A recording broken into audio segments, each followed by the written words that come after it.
네, 그리고 충격만큼 관심 높은 사건이죠. 이 생명보험금을 노리고 남편을 살해한 혐의로 재판에 넘겨졌던 이은혜 그리고 공범 조현수에 대해서 각각 무기징역과 징역 30년이 선고됐습니다. 네, 재판부는 이은혜 일당이 여러 차례 피해자를 살해하려다 실패했고 계곡에서 의도적으로 피해자를 구하지 않아 숨지게 한 혐의가 인정된다고 판단했습니다. 취재기자 연결합니다. 김철희 기자.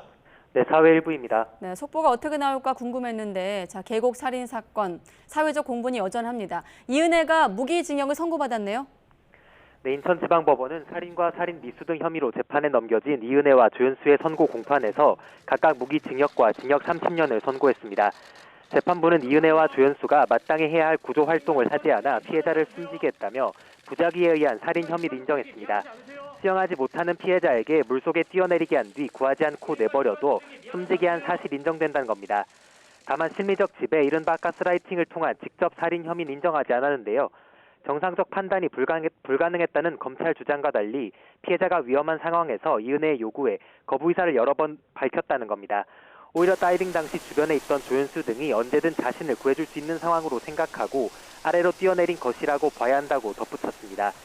재판부는 두 차례 살인 미수 혐의도 모두 유죄로 인정했습니다. 먼저 보고도구를 이용한 살인 미수 혐의에 대해선 피고인들이 나눈 텔레그램 메시지 내용이 대단히 구체적인 수준이었다고 설명했습니다.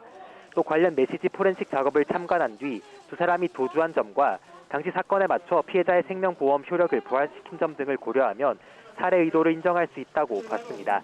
이어 낚시터에서의 살인 미수 혐의에 대해서도 피해자가 물을 무서워하고 수영을 못한다는 사실을 알면서도 물에 빠지는 상황을 적극적으로 유도했다고 판단했습니다.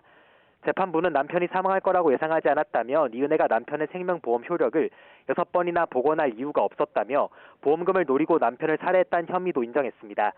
재판부는 특히 이은혜와 조현수가 피해자에 대한 살인 계획을 지속적으로 공모해 시도한 데다 범행 뒤 반성이나 참회도 없었다고 질타했습니다. 그러면서 만약 피해자가 죽지 않았다고 해도 사망할 때까지 범죄를 저질렀을 것이고 사회에서도 다른 살인을 저질렀을 가능성이 있다며 중형 선고 이유를 밝혔습니다. 1심 선고 뒤 이은혜와 조현수 측은 항소 방침을 밝혔습니다. 지금까지 사회일부에서 전해드렸습니다.